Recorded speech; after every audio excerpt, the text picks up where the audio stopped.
Last night I was in bed reading a science fiction novel, and my son Max came in. "I want you to hear something," he said.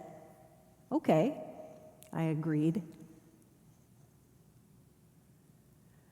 Max pressed something on his iPhone, and I heard the sound of his Episcopal school chorus. It was a song from the Christmas concert that they did here in the cathedral, and I heard the voices of all those young people singing together this beautiful music, and I remembered sitting in the pew looking at Max's face and the face of all these young ones that I love and hearing the sound of their voices together. And I think that it was at that moment that I missed you all more than I ever have before. I miss the sound of your voices singing together. I miss seeing your faces right before me. I miss you. All of you.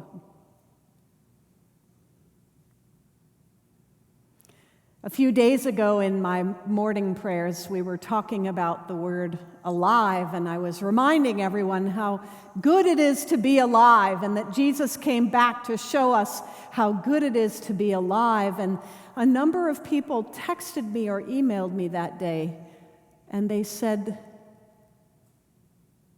"Thank you, because I'm not sure sometimes if it's good to be alive."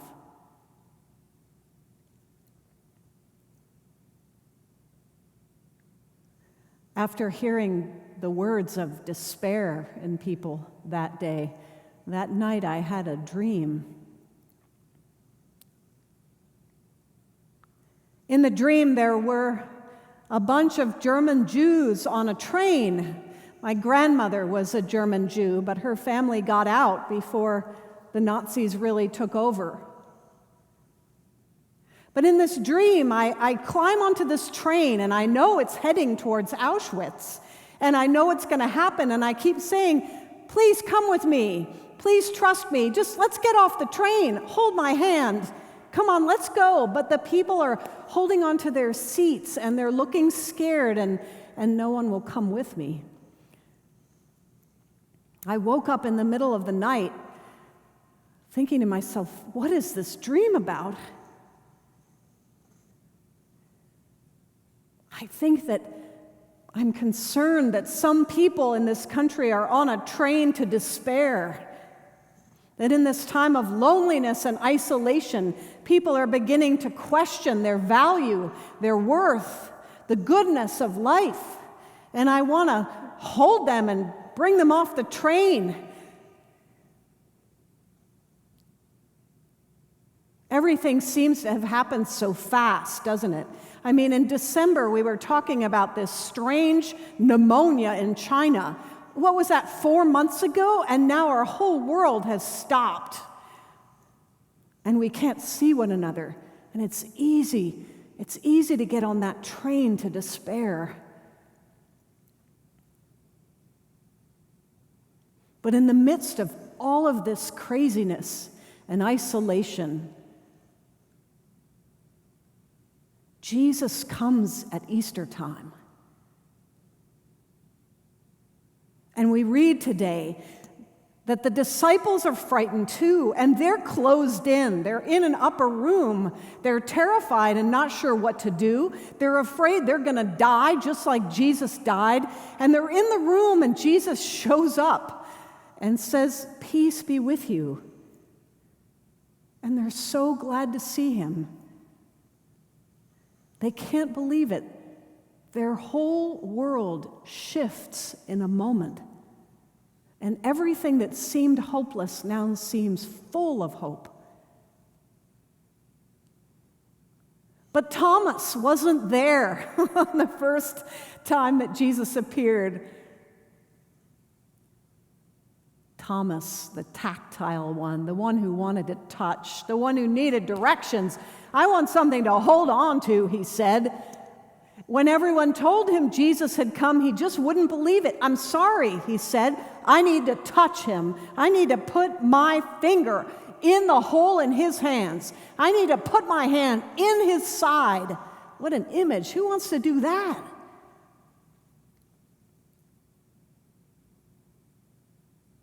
But Thomas wanted something to hold on to. And so do we all, don't we? So Jesus comes again. He comes so many times because he knows we needed him to. He shows up and says to Thomas, "Peace be with you. Here, hold my hand. Put your finger right here. Put your hand in my side.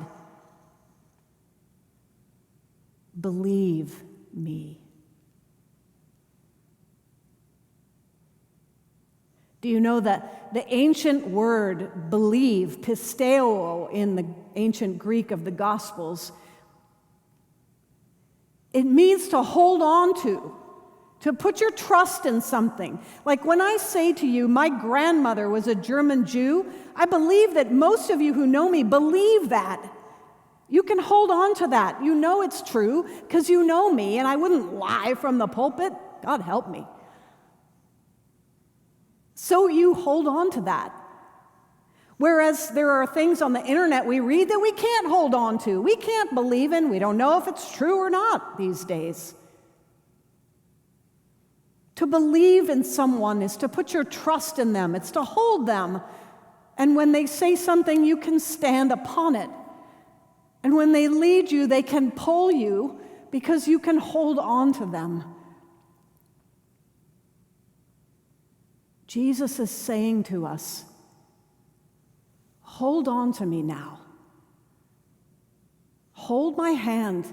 Get off the train to despair. Take my hand and come with me now.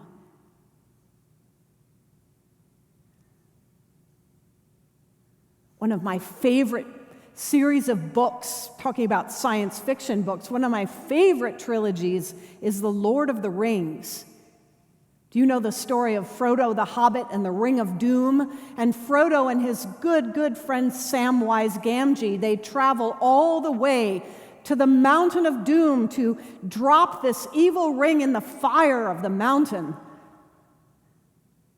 But just as they get there, Frodo is so obsessed, so possessed by the ring that he puts it on and wants to own it. But luckily, his shadow self, this awful hobbit-like thing called Gollum, bites his finger off and takes the ring and is so joyful that he jumps and dances and falls off the cliff into the fire. But as he's falling, Frodo tries to reach and wrestle for the ring, and Frodo falls too. But his friend Sam reaches out and catches his hand. Frodo is hanging off of this cliff, about to drop into the fires of doom, into the pit of despair, and his friend Sam is holding his hand, his bloodied hand with a finger missing. And Sam says, "Don't let go. Hold on, reach." Frodo looks at his friend and holds on, and Sam pulls him out of the pit.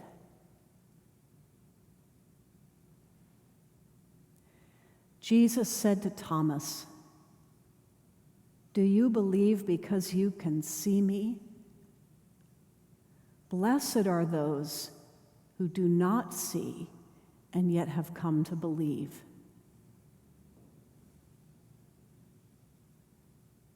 We're going to break bread this morning together. And you'll be able to see the bread, but you won't be able to touch it. You'll have your own bread at home to touch, but you won't be able to touch this Eucharist here. And I know that Jesus would say to you, "Blessed are those who see but cannot touch and yet believe." Believe that although you cannot receive the real bread and wine here at this altar, believe that even though you cannot touch it, that you can still hold on. That Christ is right there with you. He always has been. He always will be. And that new life is coming. It's already here, being born in a new age. Today, now, and always. Don't let go. Hold on, my friends. We're going to be together again, I promise. Amen.